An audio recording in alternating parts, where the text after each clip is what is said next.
Oh, yeah, it's your boy Stuff on Hall, and we back with a deadlift session. So today we're going to talk about how deadlifts is the most taxing lift that I do. Now, it varies from person to person.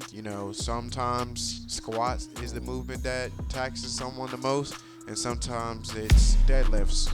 Most likely never will be bench that's going to tax you the most out of the big three. But for me, deadlifts is just something that as soon as I finish my sets and reps, it's almost like I don't even want to do anything else throughout the workout. But, I have a goal in mind and I have willpower.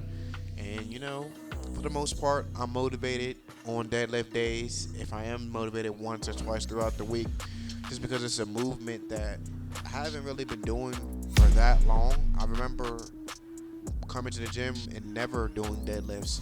So it's one of those movements that, I didn't, do in high school or anything like that. So it's one of those moves that I always want to progress in. And it's a lift that, you see people hit crazy numbers on. And I'm sitting there thinking, like, you know what? I want to hit crazy numbers on deadlifts too. Like, I want to have maybe like a 600 or 700 deadlift, one day, So it's something that, keeps me rolling out of bed and being like, you know what, let's go ahead and put in that work and let's, push the numbers and see where we can take this. Because, like I said, it's not a movement that I was doing, a lot. Like, probably almost never. I've probably been deadlifting maybe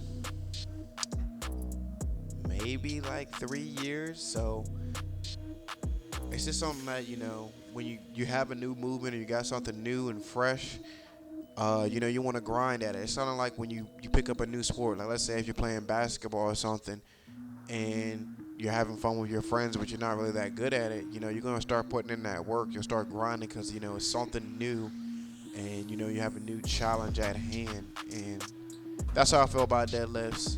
Deadlifts, the most taxing movement that I currently do. Like I said, it varies from person to person. It could be the squat that's gonna be the most taxing movement. It could be the deadlift that's gonna be the most taxing movement. But just for me, nothing takes the wind out of my sails quicker than deadlifts. So, as you can see in the video right now, I'm doing some pause squats. And pause squats is always a nice variation to throw in to be able to, get you to be able to pause in the hole, so recruit more of your muscle fibers. And it's just one of those things that's it's a little challenge. Just pause, stop the momentum, because sometimes people can get that nice rebounding effect out of the hole. And I would say that I get good rebound out of the hole. And it's good sometimes to train to see you know if you can grind without having that rebound effect when you're squatting. So if you're looking for a squat variation that will transfer greatly to your regular squat, throw in some pause squats or throw in some high bar squats as well, because those are just two good variations that you should not necessarily do all the time, but you should have it in your repertoire, or be like Batman. It should be on your utility belt of things you can do. So we got some RDLs here, 3 sets of 8 for 265 pounds, and you know how I feel about RDLs.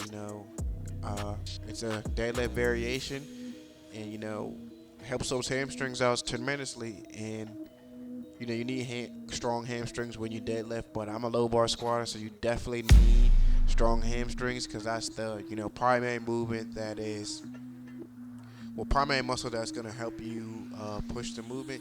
So I love RDLs.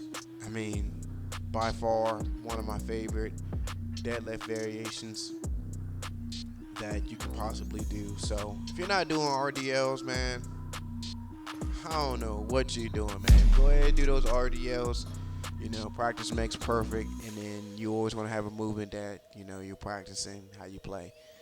So we got 2 sets of 15, 265 pounds on the belt squat, and I'm trying to get as low as possible, but like I said, as you can see, the machine doesn't really let you to go any lower than that. Like the metal bar is hitting the stopper, so I go as about as I usually have 25-pound bumpers so I can get deeper, but unfortunately someone was using all the bumpers, so we just had to do what we do. I was able to actually get them on the second set, which was godsend, because you get better depth. And like I said, I don't really do anything directly for quads, so this is a perfect movement to give me quad activation and a squat variation. So again, practice how we play. Nothing better than that. You always want to practice how you play. You want to be technical and efficient at doing movements.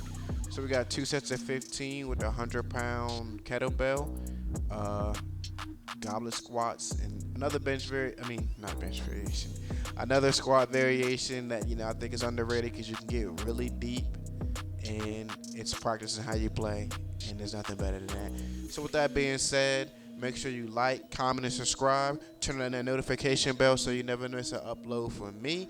It's your boy Stephon Hall. And we out, man. Let's get shredded. Let's keep that strength, and let's bring the best package we can possibly bring. And if anything, let's have no regrets. No regrets. Catch y'all in the next one.